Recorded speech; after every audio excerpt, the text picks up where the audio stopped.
چې دا ټوک ټوک مؤمنانو ته مو وکتل او دې حالات ته مو وکتل. دا مو زړه هېڅکله نه غوښته چې موږ هم ژوندي پاتې شوی. موږ وایو چې دوی ولاړه وروڼه مو موږ هم باید ورسره شهیدان شوي.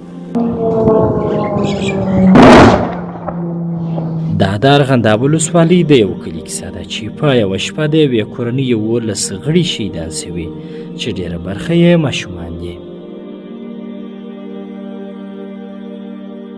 د دغه ترخې شپې پوره 4 کاله تېرېږي، خو داد محمد لا هم هره ورځ خپل غم 11 ځله روحي شکنجه کوي. هغه وایي کاش ژوندی نه وای پاته، ځکه د دغه دروند او نایابه غمیزې تاب نه لري. چې هغه 8 نفره چې وه په اول ټاک شهیدان شوي وه، 2 نفره په دویم ټاک پسې شهیدان شوه چې 10 نفره شوه. 1 نفر چې تر هغې درېیم ټاک وکړي چې اخونې لړزه خوړلې وه، د لړزې څه چې دغه در سره یې واوښتی، بیا هغه و چې په مځکه کې وموښتی، د لړزې څه بیا بل 5مه خونه راونړېدل چې یو هلک بیا په حالت پسې ورسېدی. نو په دې کې زموږ چې دا 11 کسه شهیدان شوه، زه خپله زخمي شوم، وراره مې زخمي شو، کوروالا مې زخمي وه، لور مې زخمي وه، یو مې زوی زخمي و، مور مې زخمي وه. 6 نفره نو زخمیان وو. دا خو مو غوښتل چې ما سره شهید شوی وای او پاتې شوی نه وای د دې ورونو دغه ته چې مو وکتل، دا مو غوښتل چې نه وای پاتې شوی باید چې دا ټوک ټوک مؤمنانو ته مو وکتل او دې حالات ته مو وکتل. دا مو زړه هېڅکله نه غوښته چې موږ هم ژوندي پاتې شوی. موږ وایو چې دوی ولاړه وروڼه مو موږ هم باید ورسره شهیدان شوي. دغه غمځپلې څېره چې رڼې اوښکې د خپلو وینو د شریکانو لپاره دي، وایي جګړه د هېچا په ګټه نه ده، ځکه د جګړې تورې تیارې د ټولو ولسونو لپاره بد نیت لري او ټول د غم پر ټغر کښېنوي. بیا چې ونړېدل ما برته خونې 5 خونې جوړې کړې چې نړېدلې وې. اوس چې کله د ورور خونې ته وګورم هغه ارګړۍ مې را په یادېږي. نو سخت حالات دا وخت سړی په ارګړۍ باندې په درجېږي چې په هغه کور کې نه دې بل ځای نه دې ملک چې د هغه ځای څخه ولاړ سې. یا جنګ څه ګټه لري په هېواد کې یا په ملک کې؟ کومه یې ګټه ده چې کلونه کلونه په دې هېواد کې جنګ وسو، کونډې و یتیمان و ټولو خلکو ته پاتې شول. کوم سړی چې په جنګ کې ولاړ دی اخوا یا ولاړ یا ښه یا بد درد بیا هغه انسانانو ته پاتېږي چې د چا یې پاتې دي.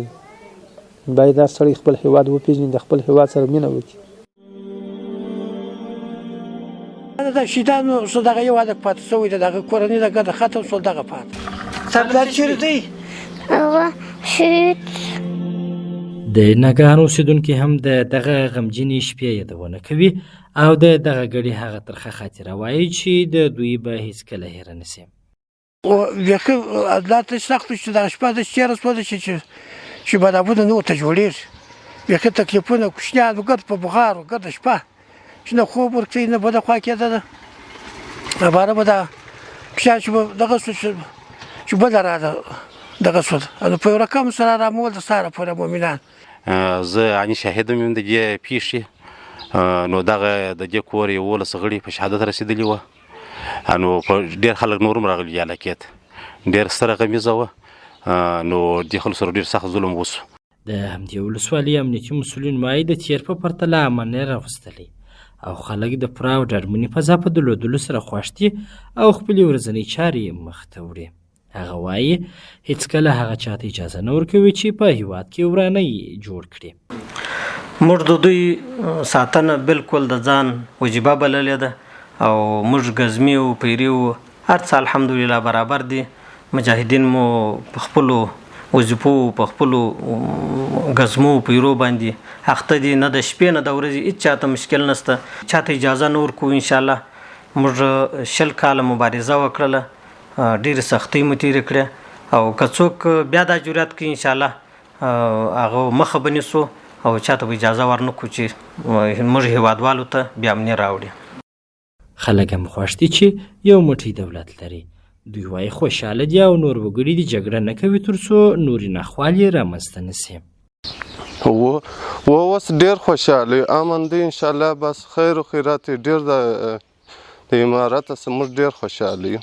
خوندور او زاده اوس خو بیخي خیر و خیرات قرارې ده، شکر دی، امن دی.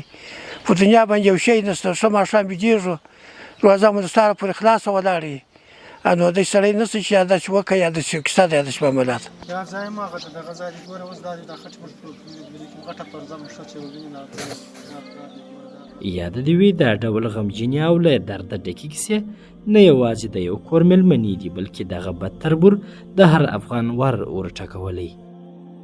احمد الله سمن، حریت نیوز، کندهار.